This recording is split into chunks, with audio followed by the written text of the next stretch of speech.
तो अगर आप टाटा कर्व खरीदने का प्लान कर रहे हो तो ये वो वेरिएंट है जो कि आपको ज़रूर देखना चाहिए।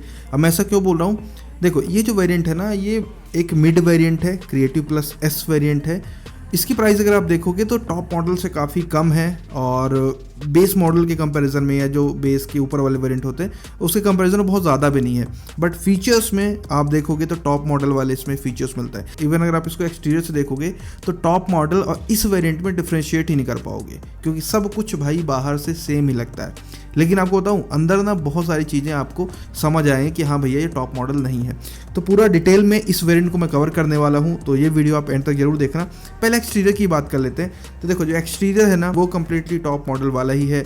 हर जगह क्रोम ट्रीटमेंट है, 18 इंचेस के व्हील है, फ्रंट प्रोफाइल देख सकते हो ऐसा ही लग रहा है। इवन फ्रंट में आपको कैमरा भी मिलता है, मतलब ये 360 डिग्री कैमरा वाला सेटअप है। फ्रंट में पार्किंग सेंसर है, पीछे भी पार्किंग सेंसर है, फ्लश डोर हैंडल है, इल्यूमिनेटेड लोगों के साथ, रिक्वेस्ट सेंसर है ना, और डुअल टोन का पूरा कलर है, मतलब ऊपर जो रूफ है वो पूरी ब्लैक में होगी। तो भाई बिल्कुल टॉप मॉडल लग रही है। क्रोम का ट्रीटमेंट भी है डोर लाइन में। तो कुछ भी एक्सटीरियर से आपको टॉप मॉडल और इस वेरिएंट में डिफरेंस नहीं पता चलेगा।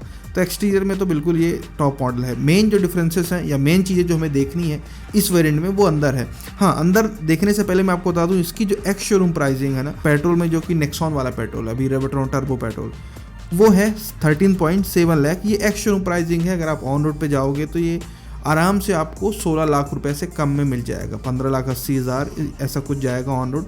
ऑन रोड प्राइस के लिए नियरेस्ट टाटा डीलर पे जाके आप पता कर सकते हो। अब देखो अंदर जब आप देखोगे तो टॉप मॉडल के कंपैरिजन में इसका जो पूरा इंटीरियर का थीम है वो कम्प्लीटली डिफरेंट है।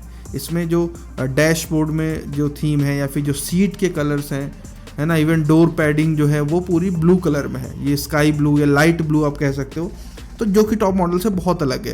तो ये अगेन ये सब्जेक्टिव होगा कि भैया किसको वो टॉप मॉडल वाला जो वो ब्राउनिश शेड है वो पसंद है या फिर ब्लू पसंद है ना, तो वो सब्जेक्टिव है। बट अगर आप देखोगे ना तो इसमें भी यहाँ पे डिफरेंसेस हैं। जैसे डैशबोर्ड को अगर आप ध्यान से देखोगे, जो टॉप मॉडल है उसमें ना सेंटर में कुछ एक कार्बन फाइबर तो नहीं बोलेंगे, कुछ एक देख सकते हो ट्रीटमेंट जो है डैशबोर्ड में, जो मिड वाला पार्ट है उसमें अलग टाइप का ट्रीटमेंट किया गया है, जो कि बहुत ही अच्छा लगता है। इस वाले वेरिएंट में वो कलर कॉम्बिनेशन या वो फिनिशिंग नहीं है, यहाँ पे नॉर्मल ब्लैक फिनिश में है। बट हाँ, ये भी अच्छे लग रहे हैं, बट टॉप मॉडल वाले वो ज़्यादा अच्छा लगता है। इवन इसमें जो डैशबोर्ड में जो ये सॉफ्ट टच वाला मटेरियल यूज़ करा गया है, छोटा सा मतलब पतली लाइन में ब्लू कलर में, वो भी उतना सॉफ्ट नहीं है जितना कि आपको टॉप मॉडल में सॉफ्ट मिलता है। तो ये एक डिफरेंस है। उसका कलर तो चेंज है ही, इसी के साथ उसकी जो क्वालिटी है वो डिफरेंट है, इसकी क्वालिटी डिफरेंट है। तो ये आपको पता होना चाहिए। इसी के साथ जो डोर पैडिंग है टॉप मॉडल में वो ब्राउन में है, सारे साथ में उसकी क्वालिटी भी डिफरेंट है। हालांकि दोनों ही लेदराइट हैं। जब आप ब्रोशर चेक करोगे तो आपको दिखेगा कि भैया लेदराइट ही है तो सेम ही होंगे, बट ऐसा नहीं है। थोड़ी बहुत क्वालिटी में भी फ़र्क है। जो डोर पैडिंग है उसकी जो कुशनिंग है जो लेदर की, वो थोड़ी सी मुझे कम लगी। सेम यही डैशबोर्ड में जो वो है ट्रीटमेंट उसका। स्टीयरिंग व्हील का कलर देख सकते हो, वो बिल्कुल इसमें ब्लैक स्टीयरिंग व्हील है। लेदर स्ट्रेचिंग यूज़ करी गई है बट वो ब्लैक में है पूरी।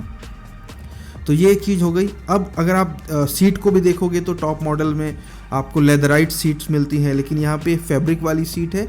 अब ध्यान से अगर आप वीडियो में देखोगे ना तो आपको ऐसा लगेगा नहीं कि ये फैब्रिक सीट है, बट आपको बता दो ये फैब्रिक है और सॉफ्ट फैब्रिक है। कुशनिंग वगैरह सीट में उतनी ही है, बट हाँ वो लेदर होने की वजह से थोड़ा सा आपको हैवी फील होगी। इसमें भी आप सीट कवर डलवा लोगे तो कोई ऐसा डिफरेंस नहीं आएगा। मुझे सीट अच्छी लगी।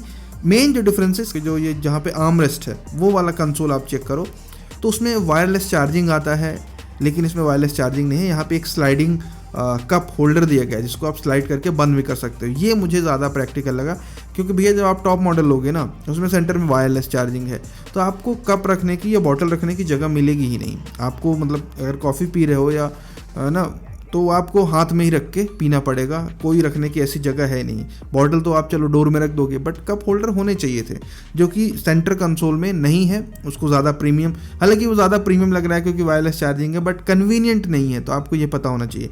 जबकि ये वेरिएंट ज़्यादा मुझे कन्वीनियंट लगा, क्योंकि बॉटल कप रखने के 2 कप होल्डर्स मिलते हैं इसके।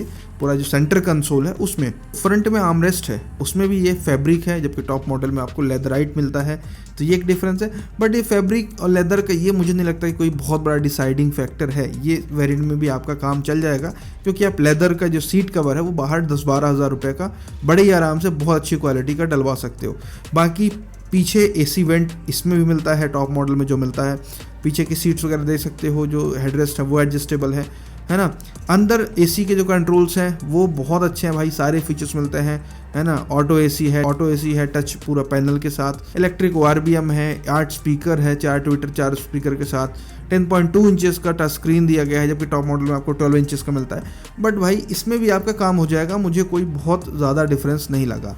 इवन जो इसका इंस्ट्रूमेंट क्लस्टर है वो भी टॉप मॉडल वाला ही है भाई, 10.25 इंचेस का, जो कि ये एक अच्छी बात है, देखने में काफ़ी अच्छा लग रहा है। और सारे फीचर्स इसके इंस्ट्रूमेंट क्लस्टर में भी दिए गए हैं, जैसे TPMS है और बाकी सारे फीचर्स, है ना। और इसको कंट्रोल करने के लिए स्टीयरिंग व्हील में कंट्रोल्स दिए गए हैं, तो वहाँ से आप कंट्रोल कर सकते हो।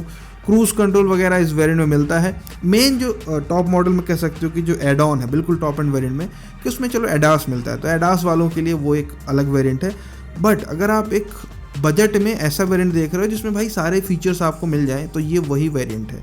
इसमें देखो मतलब कोई फीचर की आपको अभी तक कमी नहीं लगी होगी। पीछे AC वेंट दिया गया है, तो वो एक अच्छी चीज़ है। हाँ, एक चीज़ है ये है कि जो पीछे वाली सीट है इसकी वो फ्लैट फोल्डेबल है, जो कि टॉप मॉडल में 60-40 स्प्लिट के साथ आती है, तो ये एक डिफरेंस है। आपको फोल्ड करना है तो फ्लैट करना पड़ेगा।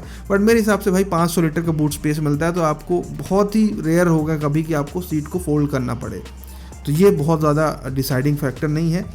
तो भाई ये है चीज़। और अंदर जो है मुझे पर्सनली ये कलर अच्छा लग रहा है। अब जब आप इसके नीचे वाले वेरिएंट्स में जाते हो ना, तो उसमें भी बहुत सारी चीज़ें चेंज हो जाती है। उसका इंटीरियर इससे भी ज़्यादा चीप लगता है, मतलब ज़रा फैब्रिक वगैरह, तो वो ज़्यादा ही बेस टाइप के वेरिएंट्स लगते हैं। यही वो वेरिएंट है जहाँ से इंटीरियर जो है वो अपलिफ्ट हो जाता है, इवन जो एक्सटीरियर है वो अपलिफ्ट हो जाता है, क्योंकि कनेक्टिंग जो लाइट्स हैं वो इसी वेरिएंट से स्टार्ट होती हैं।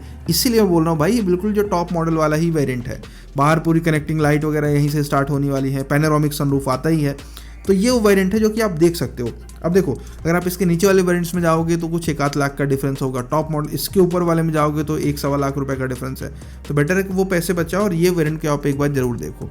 मैंने भी इसी वेरिएंट की बुकिंग कराई हुई है ना। जब डिलीवरी हो जाएगी तो बहुत सारी वीडियोस आपको इस वेरिएंट के बारे में देखने को मिलेगी। और सेफ्टी तो भैया है इसमें, क्योंकि बेस मॉडल से ही अच्छे खासे सेफ्टी फीचर्स यहाँ पे देखने को मिलते हैं। तो आप चैनल को सब्सक्राइब कर लो, वीडियो अच्छी लगे तो वीडियो को लाइक कर दो, और ये वेरिएंट आपको कैसा लगा बताओ मुझे कमेंट बॉक्स में।